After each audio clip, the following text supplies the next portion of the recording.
Hello everyone, म पुनः चौधरी। हामी प्रोग्रामिङको क्लास लिइरहेको छौँ र प्रोग्रामिङ अन्तर्गत हामी HTML एन्ड CSS सिक्दैछौँ र HTML अन्तर्गत आज हामी एक्सटर्नल CSS कसरी युज गरिन्छ त्यो सिक्छौँ, प्लस हामी एउटा सिम्पल नेभिगेसन बार बनाउन सिक्छौँ। र कसरी हुन्छ लागु कम्प्युटर स्क्रिनतर्फ।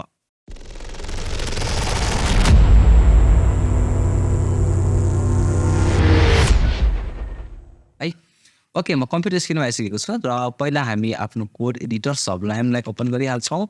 सबलाइम र सबलाइम खुलिसकेपछि जुन हाम्रो यो बना गरिदियो मैले है। यो खुल्ने बित्तिकै पहिला हामी के गर्छ भनेपछि सेभ गरिदिन्छ। यसलाई केही नलेगिकन सेभ र आफ्नो फोल्डरमा सेभ गर्ने। यो म यहाँनिर एउटा न्यू फोल्डर लिँदैछु Day-04 भनेर र यो Day-04 भित्रमा सेभ गर्दैछु। यहाँनिर यसको नाम index.html भनेर होइन, HTML। त्यसपछि मैले सेभ गरिदिएँ र अब यसमा हामी आफ्नो HTML को बेसिक स्ट्रक्चर तयार पार्छौँ। स्केलेटन पनि भन्छ यसलाई है, स्केलेटन। र यो सँगै हामीलाई अब CSS एक्सटर्नल सिक्दैछौँ भनेपछि एउटा छुट्टै CSS को फाइल बनाउनु पर्यो। र त्यसको लागि चाहिँ म फाइलमा गएँ, न्यूमा गएँ र यहाँबाट चाहिँ म फेरि सेभ गर्दैछु यसलाई, सेभ। र यो जुन index.html सेभ गर्यो नि यसकै बगलमा यो आउनु पर्यो, छेउमा आउनु पर्यो, त्यही फोल्डरमा आउनु पर्यो CSS को। र यसको नाम पनि म index.css दिएँ।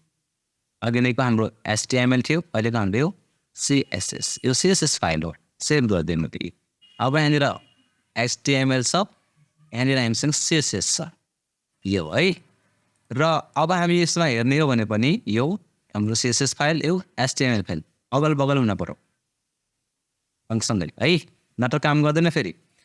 र यो भइसकेपछि अब हामी आफ्नो कोडिङ स्टार्ट गर्छौँ र टाइटलमा म Day-04 राखिदिएँ। Day-04 सधैँ राख्न जरुरी छ छैन? हामी जे आफ्नो पेजको यहाँनिर टाइटल राख्ने हो। के हो पेज? यो टाइटल चेन्ज गर्न हामी नेक्स्ट क्लासमा हेर्छौँ। र हामी यहाँनिर हेडिङ बनाउन सिकेकै छौँ, के अरे हेडिङ बनाउन सिकेकै छौँ होइन।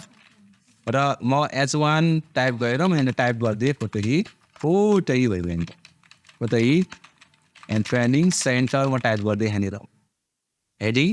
र यो अब राइट क्लिक गरेर म यदि ओपन इन ब्राउजर गऱ्यो भने मेरो कोड कम्पाइल हुन्छ यहाँनिर रन, र यहाँनिर यो कोटही ट्रेनिङ सेन्टर भनेर यहाँ देखाइहाल्छ।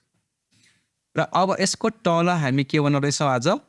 नेभिगेसन बार। नेभिगेसन बार भनेको यस्तो हुन्छ क्या, जस्तो कि युट्युबमा छैन, एउटा वेबसाइट खोल्न पर्यो। ल TU खोलाम त tu.edu.np, TU इक्जाम म टाइप गर्छु यहाँनिर, यो रिजल्ट ओके यहाँनिर यस्तै छ नि। यो भनेको नेभिगेसन बार हो। अब होममा छ, रिटोटलिङमा क्लिक गरेपछि यहाँनिर रिटोटलिङ खुल्छ, नोटिसमा क्लिक गरेपछि नोटिस खुल्छ है, अनि कलेज लिस्टमा क्लिक गरेपछि कलेजको लिस्ट खुल्छ यहाँनिर होइन है। डाउनलोडमा क्लिक गरेपछि डाउनलोडको लागि यहाँनिर अप्सन दिन्छ। यो भनेको नेभिगेसन बार हो। र यस्तै नेभिगेसन बार बनाउन सिक्दैछौँ हामी। यस्तै सिक्दैनौँ, योभन्दा थोरै फरक सिक्छौँ, तर यही जातको सिक्छौँ भने। र यस्तै डिजाइनको हामी नेक्स्ट डे सिक्छौँ है। र अब यसको हामी तल हामी बनाउँछौँ नेभिगेसन बार भनेपछि अब कोडिङमा जानु पर्यो। र कोडिङमा आइसकेपछि हामी लिस्टबाट बनाउँछौँ। लिस्ट कसरी बनाइन्छ HTML मा थाहा पाइहाल्नु पहिला। UL भनेको अनअर्डर लिस्ट भन्छ। UL भनेको अनअर्डर लिस्ट हो। र यो अनअर्डर लिस्टमा लिस्ट नम्बर 1 के हुने त भन्ने कुरो चाहिँ यहाँनिर राख्ने हामी होम राखिदिएँ मैले। यो लिस्ट 1 होम सेभ गरेँ मैले र कोडमा गएँ मैले, त्यसपछि रिलोड गरेँ, यहाँनिर home.home लेखेर आइरहेछ हो। यो लिस्ट बन्दैछ कि लिस्ट बुलेटमा। यसको तलमा एउटा अरू लिस्ट थप्छु है यहाँनिर, ल LI लिस्ट, त्यसपछि यहाँनिर COURS कोर्स थप्ने, सेभ गरेँ मैले, फेरि रिलोड गरेँ भने यहाँनिर फेरि अर्को डट अनि कोर्स भनेर आउँछ। यो जुन डट आइरहेछ यसलाई हामी चेन्ज पनि गर्न सक्छौँ। अहिले एकछिनपछि चेन्ज गरेर देखाउँछु म है। र यो जुन डट आइरहेछ अब यो हामीलाई डटमा मात्रै होइन, यसमा अब के भन्छन्, यो जुन होम कोर्स छ यहाँ जस्तै हामी यहाँ क्लिक गरेपछि यो छुट्टै खुल्छ, यहाँ क्लिक गरेपछि छुट्टै हुन्छ, यहाँ छुट्टै खुल्छ है। त्यस्तै यसमा पनि खुल्ने बनाउनु छ हामीलाई, क्लिक एबल बनाउनु पर्यो यसलाई। भनेको यसमा क्लिक गरेपछि होम खुल्न पर्यो, यसमा क्लिक गरेपछि कोर्स खुल्न पर्यो। अहिले त यहाँ हातको चिन्है यहाँ छैन, क्लिक नै त पुरै छैन। अब यहाँनिर हार्टको चिन्ह ल्याउनु पर्दैन। हार्टको चिन्ह ल्याउनको लागि हामी यस्तै लिङ्क लगाउनु पर्ने हुन्छ, एङ्कर ट्याग लिङ्क। र यसमा क्लिक गरेर चाहिँ के खुल्ने यहाँनिर लिङ्क राख्छौँ। अहिलेको हामीसँग केही छैन, यास राखिदिएँ मैले। त्यसपछि यो जुन एङ्कर ट्याग यहीँ क्लोज भएको छ यसलाई म कट गरेर म लास्टमा पेस्ट गरिदिएँ र सेभ गरिदिएँ। र अब यति गरेपछि चाहिँ हाम्रो यो क्लिक एबल हुन्छ। र यसमा क्लिक गरेपछि यो हार्टको चिन्ह पनि आउँछ र क्लिक पनि हुन्छ, यो क्लिक एबल भयो। अब यहाँ क्लिक गरेपछि होम खुल्न पऱ्यो, अहिले खुलिरहेको छैन, खुल्ने हामी नेक्स्ट क्लासमा सिक्छौँ यसरी। तलकोमा भएको छैन, फेरि म माथिको मात्रै लगाएको छु, तलकोमा लगाएको छैन। तलकोमा पनि लगाउनु पऱ्यो, सबैमा लगाउनु पऱ्यो भनेपछि अब यसमा पनि त्यस्तै राख्न झन्झट हुन्छ, त्यसैले म यसलाई हटाइ नै दिन्छु। यो लाइनलाई पुरैलाई कपी गरेर पेस्ट पनि गर्न सक्यो कि भने डाइरेक्टली अर्को लाइन हामी टाइप गर्न सक्छौँ। हामी यसरी एङ्कर ट्याग एज अनि यसमा एलआई इन्टर र यसमा COURSE भनेर यसरी हामी टाइप गर्न सक्छौँ। र अब कोडमा गएर रिलोड गर्ने हो भने यहाँनिर यो पनि क्लिकेबल भइहाल्छ, कोर्स भयो होइन। त्यस्तै गरी यहाँनिर अरू पनि राख्न सक्यौँ हामी। कन्ट्रोल C गरेँ मैले, कन्ट्रोल V कतिवटा चाहियो हामी राख्न सक्यौँ। र यसमा मैले अब ग्यालेरी राखिदिन्छु, यहाँनिर GALARY GALLY हुन्छ होइन, ERY ग्यालेरी स्पेलिङ के हुन्छ ग्यालेरी, अनि BLOG ब्लग, अनि यसमा CONTACT होइन कन्ट्याक्ट अस सेभ। र यसलाई मैले रिलोड गरिदिएँ भने अब यो सबै क्लिकेबल भयो, सबैमा क्लिक भइरहेछ। अब यो जुन डट छ यसलाई चेन्ज गर्नु पऱ्यो 1 2 3 मा भनेपछि डाइरेक्टली हामी यो UL को सट्टामा OL थपिदिन्छौँ। OL भनेको अर्डर लिस्ट, 1 2 3 4 5 6 मिलेको लिस्ट भनेको अर्डर लिस्ट। यो यहाँनिर 1 2 3 4 आइहाल्छ, आयो नि होइन। अब 1 2 3 मात्रै होइन, यसमा ABCD चाहियो भने पनि राख्न सक्छौँ। कसरी राखिन्छ त्यसको लागि चाहिँ यसमा गएर टाइप लेख्नुपर्ने हुन्छ र यहाँनिर कस्तो चाहियो त्यो लेख्नुपर्ने हुन्छ। टाइप A मैले लेखिदिएँ। अब यो चाहिँ ABCD मा आउनु लाग्छ, स्मल ABCD मा आयो। क्यापिटलमा चाहियो भने यसमा क्यापिटल टाइप गर्दै हुन्छ, सेभ होइन। अब यो क्यापिटलमा आउन थालिहाल्छ यसरी। त्यस्तै गरी रोमनमा चाहियो भने रोमनमा पनि ल्याउन सक्छौँ हामी, आई टाइप गर्दै हुन्छ बस, स्मल आई स्मल। अब क्यापिटलमा चाहियो भने क्यापिटल, बहुत सिम्पल छ। यो लिस्ट यसरी बन्छ भन्न खोजेको हामीले है, हाम्रो टार्गेटै होइन आजको। एउटा मैले इक्जाम्पलको रूपमा यो लिस्ट बनाउनु पऱ्यो भने कसरी बन्छ भन्दाखेरि मैले राखेको, मैले सबै हटाइदिएँ, UL नै राखिदिएँ। हामीले गर्नुपर्ने के छ, नेभिगेसन बार बनाउनु पर्ने छ। यो यसरी होइन, यसरी बनाउनु पर्ने छ, प्लस कलर राखेर। भनेपछि अब यो जुन यसरी बनाउनको लागि हामीलाई CSS आवश्यक पर्छ। CSS छुट्टै फाइलमा छ, HTML छुट्टै फाइलमा छ, जुन कि हाम्रो यो एकदमै बेस्ट वेब हो। हामी रियल लाइफ प्रोजेक्टमा काम गर्नु पऱ्यो भने यस्तै गरी HTML छुट्टै CSS छुट्टै लेख्न पर्ने हुन्छ। एउटैमा लेखिँदैन, एउटैमा लेख्यो भने सब कोड एउटैमा मिक्स हुन्छ, अनि कोड पढ्नै गाह्रो हुन्छ, कुनैलाई मोडिफाई गर्न पऱ्यो भने त्यो खोज्नै गाह्रो हुन्छ। त्यसैले CSS छुट्टै हुनु पऱ्यो, HTML छुट्टै हुनु पऱ्यो, त्यही भएर यो छुट्याएको र यस्तै भन्छ एक्सटर्नल CSS। र यो अहिले यसमा हामी कोड लेखेपछि यसमा काम गर्दैन, किनभने यसलाई हामी लिङ्क गरेकै छैनौँ। यो र यो दुइटालाई जोड्नु पऱ्यो, नदीमा पुल भएन भने हामी पारि जान सकिँदैन नि, गाह्रो हुन्छ। त्यस्तै गरी अब यसमा पुल बनाउनु पऱ्यो कि यसको र यससँग जोड्नु पऱ्यो, यताको कुरा यता, यताको कुरा यता आउने हुनु पऱ्यो। र पुल बनाउनको लागि हामी यसमा सिम्पली लिङ्क लेख्छौँ, इन्टर गर्छौँ, यो सबै आफै लेखेर आइहाल्छ। र लास्टमा यहाँनिर HREF अन्तर्गत यसको नाम जे छ, स्पेलिङ सेम टु सेम जे छ त्यही यसको भित्र भर्न पर्यो .CSS भनेर, अनि सेभ गर्न पर्यो। यति गरेपछि यो र यो जोइन हुन्छ, लिङ्क हुन्छ, जोडिन्छ। अब हामी यसमा कोड लेख्ने हो भने यसमा काम इफेक्ट हुन्छ।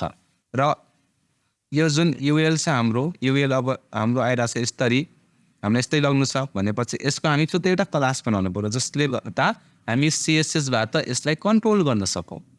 त्यसको लागि चाहिँ यहाँनिर क्लास इजिकल टु न्याभ मैले नाम दिएँ होइन, क्लास इजिकल टु न्याभ, अनि मैले सेभ गरेँ, अनि CSSमा आएँ। डट यो केमा छ हाम्रो, यो युएल भित्र न्याप भन्ने जुन क्लास छ त्यसभित्रको यो आइटमहरूलाई हामी पहिला यो जुन हाम्रो यो डटमा आइरहेको छ यो बुलेटमा यो हटाउनु पर्यो यो भनेपछि यसको लागि है हामी भन्नु पर्यो युएल भित्र न्याप भन्ने जति पनि आइटम छन् त्यसको लिस्ट स्टाइल नन गर्न क्या भनेको युएल डट न्याप भन्ने क्लास छ यसभित्रको लिस्ट जुन छ लिस्ट स्टाइल टाइप यो नन हुने भनेर भन्नु पर्यो भनेको त्यो लिस्ट स्टाइल टाइप नआउने यो बुलेट नआउने भनेको यो कुन बुलेट यो बुलेट रिलोड गर्ने हो भने यो बुलेट आउँदैन हेर्दै अब यो बुलेट गयो अब यसलाई फेरि यता साइडमा यस्तै लाउनुहोस् भनेपछि यो फेरि कहाँ छ पहिला हामी कोडमा हेर्नु पर्यो यो छ हाम्रो युएल भित्र न्याप छ प्लस न्याप भित्र एलआई छ एलआई भित्रको जुन आइटमहरू छन् यसलाई हामीले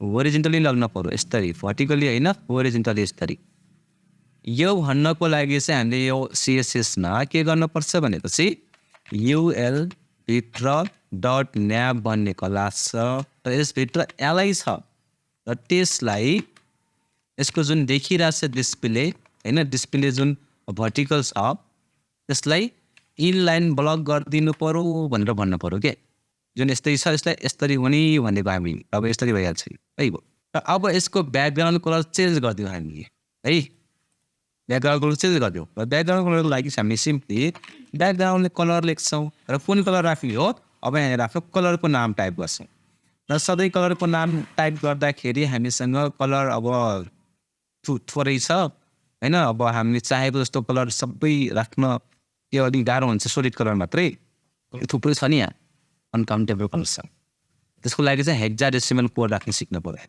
ह्यासबाट ह्यास राखेपछि हेक्साडेसिमल कलर कोड राख्न मिल्छ ह्यास त्यसपछि गएर यहाँनिर कोड राख्नु पर्यो है 03 त्यसपछि गएर A9F4 भन्ने एउटा कलर छ यो कुन कलर भन्छ ल हेरौँ यो भन्छ स्काई ब्लू होइन स्काई ब्लू कलर भन्यो यो अब यो कलर यो जुन कोड मैले राखेँ अहिले यो कोड कहाँबाट हामी फाइन्ड आउट गर्ने यो चाहिँ हामी फाइन्ड आउट गर्ने गुगलमा गएर कलर पिकर सर्च गरेपछि भइहाल्छ यहाँनिर हामी फोटोसपबाट पनि पत्ता लगाउन सक्छौँ अब यहाँबाट मैले ब्लू कलरमा गएँ मलाई यस्तो कलर चाहियो भनेपछि यहाँनिर प्रि देखाइरहेको छ र यसको हेक्साडेसिमल कोड यहाँनिर छ यो भनेको हेक्साडेसिमल कोड हो अनि यो भनेको आरजिबी कोड हो यो सिएमआईके कोड हो यो एसएसबी कोड हो र यो एसएसएल कोड हो मलाई हेक्साडेसिमल कोड चाहियो होइन यसलाई मैले सेलेक्ट गरेँ कपी गरेँ अनि कोडमा गएँ मैले त्यसको सट्टामा म त्यसलाई पेस्ट गरिदिएँ पेस्ट र सेभ गरिदिएँ भने अब मेरो यसमा त्यही कलर यहाँनिर आइहाल्छ कि अक्षर देखेन फेरि अक्षरको लागि म यहाँनिर कलर लेखेर यसको कलर चेन्ज गरिदिन्छु यसको पनि ह्यास राखेँ र एफएफ राखिदिएँ कुन कलर हो यो व्हाइट कलर अब यो अर्को कुरा फेरि के भयो हेरेर हेरै यो टेक्स्ट अनि यो बक्स सँगै छ नजिकै छ यो अलिकति टाढा बक्स हुनु पर्यो थोरै टाढासम्म होइन यसको लागि चाहिँ हामी पेडिङ राख्नुपर्ने हुन्छ र पेडिङको लागि चाहिँ हामी यहाँनिर PADDING पेडिङ लेख्छौँ र म यहाँनिर 15px लेखिदिएँ र सेभ गरिदिएँ र यो हाम्रो टाढा भइहाल्छ यसरी पेडिङ भनेको के हो बक्स मोडल सिकेपछि थाहा हुन्छ यसको लागि चाहिँ है पेडिङ भनेको यो जुन अक्षर लेखेको छ अक्षर अनि यो बोर्डर बक्सको यो बिचको एरियालाई हामी पेडिङ भन्छौँ है यतिको बन्यो अब अर्को कुरा हामी यहाँनिर देख्न सक्छौँ यहाँ माउस लगेपछि यसको कलर चेन्ज भइरहेको छ हो यसको अक्षरको कलर पनि चेन्ज गर्न चेन्ज गर्ने गराउन पायौँ हामी ब्याकग्राउन्ड कलर पनि चेन्ज गर्ने हुने बनाउन पाइयो हामी है अनि एउटा कुरा यो अक्षर अलिकति थोरै सानो छ थोरै ठुलो गरिदिनु यसको लागि चाहिँ फोन्ट साइज लेख्ने या फोन्ट साइज कति राख्नु पर्यो त त्यो राखिदिए हुन्छ यहाँनिर फोन्ट साइज 18px मिलेर राखिदिएँ र सेभ गरिदिएपछि यो 18px अब यहाँ चाहिँ बोर्ड सजिलो छ यहाँ माउस लगेपछि यसको कलर चेन्ज होस् भेरी सिम्पल एक लाइनको कोड लेखे पुग्छ यहाँनिर ल कोडाले भन्यो भने युएल डट न्याप भित्र एलआई छ र यो एलआईमा HOVER गर्दाखेरि होइन ओभर गर्दाखेरि यसको ब्याकग्राउन्ड कलर रेड हुने मैले भनिदिएँ यति हो बस भाइ माउस लगेपछि ब्याकग्राउन्ड कलर रेड हुने होइन यहाँ रिलोड गरेँ मैले अब यसमा माउस लगाऊँ जाँदैछ राम्रै छ उतै छ होइन रातो नलागेको भयो जहाँ माउस लाग्छ त्यहाँ रातो हुनु थाल्छ यो केले भयो बस 80 कोडले भयो 80 कोडले होइन 80 अझै 80 बनाउन जानु पऱ्यो र यसको तल एउटा हेडिङ थप्नु पऱ्यो हामीले है ल एचवाई थपेँ र यहाँनिर म एउटा हेडिङ थपिदिन्छु अबाउट भनेर वेब डेभलपमेन्ट यहाँनिर बी क्यापिन छ यसमा गरिदिएँ मैले सेभ गरिदिएँ र यसको तल मैले एउटा प्याराग्राफ थपिदिएँ र यहाँनिर एलओआरएम थपिदिएँ मैले ट्याप गरिदिएँ सेभ गरिदिएँ र रिलोड गरिदिएँ ल एउटा हामी हिजो अस्ति नै सिकिराखेको छौँ र 80 को काम चाहिँ आज गर्न जान्न पऱ्यो हामीले यस्तो हाम्रो आज काम है ओके ल okay keep watching keep practice thank you